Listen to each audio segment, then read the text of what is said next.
Yazi ngangingakaze ngicabanga ukuthi lo bhuti lo uSiyabonga Thwala engaba yiphiqiphiqi elinjena. Uyazi laba bantu banenkinga, angazi ukuthi indaba yabo soyithini. Abona umuntu omhlubuki ohlubukayo. Uyinkinga lo muntu lo. Sekuphi isidingo sokuthi uma usushiyile kulelo bandla lela kade ukulo bese uyoligxeka kuleli bandla elisha. Ufane nomfazi ophingile onedokthole esefeba lapha entabeni bese exeka indoda yakhe uthi indoda yakhe ibingamnelisi bingamondli wayengancomi le ndoda aseyitholile. uSiyabonga Thwala esikhundleni sokuthi yena akhulume ngoJesu lo akathi umtholile ubhisi manje ugxekana nobuNazaretha. Lo muntu lo waguqa lapha esandana yosefaka umqhela ngazi noma wempala noma kwakuwani egundile njengoba egundile nje. Waguqa wathi anganoma umntwana noma abantwana babaphiwe ushembe. Wabathola lapha abantwana kwakulukhuni ukuthi bethola abantwana. Namhlanje inkolo yamaNazaretha isinehlabelele nensayo uyabona ukuthi ingelosi yofika nini. Kwasho abantu ingelosi ifika ngoba uhlabelele usheshe. Zona lezi hlabelelo ezizakutholisa umntwana namhlanje seziyanenza ngoba nina nikholelwa ukuba nemali. Anikholelwa izwe elizayo. Akekho umuntu onyanyisa njengomuntu ohlubuke ebandleni bese yoligxeka kwelinye ibandla. There was no need for uSiyabonga Thwala to lambast ubuNazaretha. Esikhona umuntu owayemthumile ukuthi akaye eyelapha. Ngoba laba uyabona nje uSiyabonga Thwala nakhona la kasekhona manje. I-purpose yakhe ne-intention yakhe ukuthi ezuza imali kuleli bandla asekulo. Basebenzisa igama lika Jesu ukuze bethole imali. There is totally no need. It was totally unnecessary for umuntu onjengoSiyabonga Thwala oyi-public figure esimazi ko-generations esimazi kwisibaya. There was totally no need for him to criticize and to lambast ubuNazaretha. Ngenxa ukuthi bona wayetshela ukuthi uma eseyiNazaretha uzoba isigwili ngoba ushembe uyathwalisa mhlawumbe. Wenza lento eshiwe lo muntu waseswazini othi ushembe uthwale ngengane noma ushembe ubulala izingane. Yabona lenhlamba yalo muntu lona. Ushembe akasize unyazi lwesulu.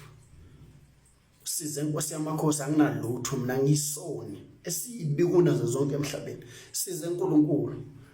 Sisize kakhulu ngalomuntu lo othi inkosi yamaNazaretha yathwala ibulala izingane zaseswazini ngoba lo mlando oshiwe lo muntu lo ombona ukuthi uhlanyisa umuthi wadla kakhulu umuthi akasena conscience akesabi wadla inhliziyo yebhubesi akesabi uthuka ingonyama yakhe yamaswati ngoba ingonyama yamaswati noma ngabe namapha amaphutha kodwa sike isidingo sokuphumela ezidlangalaleni ayichaphe ngalezi inhlamba ayichapha ngaso ngoba bafuna ukuthi izwe libuswe ngentando yabo. Asibona thina baseswazini yabona bekho abantu abanyanyisa njengomuntu ofike ebe nesitha noma abanesitha bese expect ukuthi bonke abantu ababe izitha zalo muntu ayisitha naye yena. Your enemies are your enemies. Musu ufuna ukuthi abantu bazonda abantu abazondo wena. Angithi wena obazonda ngenhliziyo yakho yasesihogweni. This is so exasperating, disgusting ukubona uSiyabonga Thwala esikhundleni sokukhuluma ngoJesu asemtholile lo aqamba amanga athi uthola uJesu ngazi umtholile. Ngabe wena Thwala into ngabe uyayenza. Ngabe wena uphamisa izingane oziphiwe uJesu. Ngoba waguqa esandla nezo wafunga phambi kaNkulunkulu wathi wena ushembe upha umntwana nomkakho awusamkhulume ngelanga elishisa kakhulu ngoba namhlanje ukhuluma ngelanga ngoba inhloso yakho vele kwakungekhona ukuzokholwa. Uzangithatha isifungo ungabiziwe futhi ushembe wena wawulethwe zifiso zakho zenkanuko yakho yemali neyokufuna ukuthi mayise kupha abantwana ushembe bese kuba ngathi manje wena usuyahamba usuhlakaniphe kakhulu manje usubhabhe emafini uyaqaqamuka manje ngoJesu. Awubatshela ngani labantu omephambi kwabo ukuthi ushembe wakuphi umntwana. Waye ubatshela ukuthi ke wena kwashembe ke ihlabelo zakhona ziyanenza. Batshela ukuthi ushembe wakuphi umntwana. Ngoba nezinyoka namabululu nizimpisi embethi isikhumba semvu. Awukwazi ukutshela abantu ophambi kwabo iqiniso. Ngoshembe ubatshela amanga ngoba ni expect imali kubo. Asikho isidingo sokugxeka inkolo ohlubuke kuyo. Kodwa vele umhlubuke wenza kanje ngalo uSiyabonga Thwala. uyabona lama accusations enziwe lo muntu waseSwazini ngiyamfaka naye kulento le ayi mina mhlawumbe nabanye bengajabula lo muntu waseSwazini maye bengachazela icourt ukuthi uShembe ubulale ngani ingane zaseSwazini usubulale nini a provide ubufakazi obutangible ukuthi nambu ubufakazi nangu uShembe unyazi lwezulu lubulala ingane nangu uShembe ethathe ingane eyoqinisa inkosi yamaswa aveze ubufakazi hayi le theory nale hallucination abayenzayo nalama assumptions abayenza ngikuzwile ukuthi uyazi kunabantu abakenjoyayo ukukhonkotha uShembe angazi bagayinana. But there are people back bathi njoba de kune hurricane uShembe njoba kuzoba uJuly uyathwala inonsense ongakazi uzibona lento eshiwe lo muntu waseSwazini uShembe uthwale ngengane usisize uNkulunkulu size inkosi yamakhosi akeke buveze ubufakazi ngoba lo mlando lo akawukhuluma manje le video obuyizibuka nayizizukulwana ukuthi uShembe wabulala ingane eSwazini ngoba ezoqinisa inkosi yamaswati. Uyazi kwanele ukumzonda uShembe umenyanya kwanele lokho kodwa mose uzokhuluma izinto ezinjengalezi sekuhlasimula umzimba kethusa. Ngake ngabuzwa intombazane mina esebenza eShoprite lapha eZirust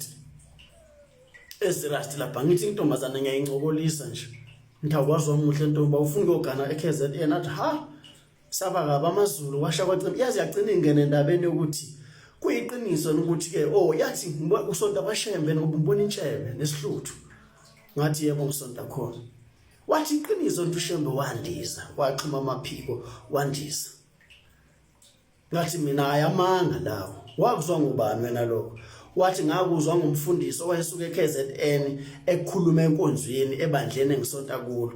Uyabona lo muntu usuka le eKZN uyokhonkotha uShembe uyoqamba mama akatshela abantu ngoJesu ukuthi uJesu wathini ukuthi uJesu wathi nanikhuleka ningabi njengabazenzisi ngoba bathanda ukukhuleka bemile endlini zokusonta ukuthi wathi uJesu ningahlala ehlalweni endlini zokusonta akabaxoxela abantu ababatshela abantu ngesabatha lapha enjoya ukukhonkotha uShembe phambi kwabantu.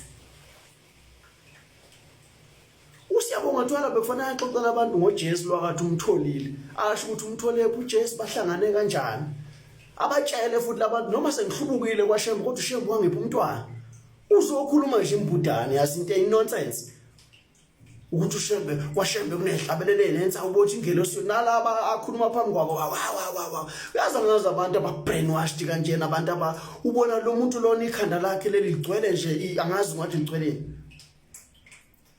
ufana yabona lenkuba bulongo le yaseSwazini le ethuka uShembe ukuthi ayikho ebhlungu njengoba iNazaretha emhlabeni abantu abazi ngoba umuntu uma ethuka uShembe wena uzubhlungu ngiyangijabulisa iNazaretha othi umuntu uma ethuka uShembe lithi uShembe uzokubona inkosi ibusisa anginalo inhliziyo mina mhlawumbe ngenza ukuthi ngiyisoni sokugcina angicabanga khona umuntu onezona ezifana nesami mhlawumbe ngiyisoni noma ngimhlubuki umuntu ukhuluma uthi uShembe ubulala ingane ngoba noma ungaya kuShembe manje njengoba ngithi kubuhlungu uba iNazaretha noma ungaya kuyo uthi inkosi yamakhosi noma abagcotshwa bakhe bengaya kuyo abagcoba abefundisi bonke abagcotshwa ngenhlaka zabo bethi sicela lo muntu amangalelwe ecourt uzothi mina ngaze ngibulale ingane mina ngakho kangizoya ecourt inhlamba inamathini ngoba inkosi yaMaNazaretha mina ngazi kunabantu aba-enjoyayo ukukhonkotha uShembe angaze ngizwe mina uShembe ekhuluma ka inkosi yaMaNazaretha yenza istatement yathi iyathokoza ukuthi seyitholakala lezingane nabenzi bokubatholakele yabo futhi yona ibingazile kubantu bonke ibize kubantu ibize ngonyameni yamaswazi nabantu baseSwazini abayithandayo isho kanjalo inkosi ayisho ukuthi ize kulamanqumuza amehlo lawo adla umuthi kakhulu kwazi yabona umuthi uyahlanganisa ngoba ukwenza ukuthi wena ubone ungasasabi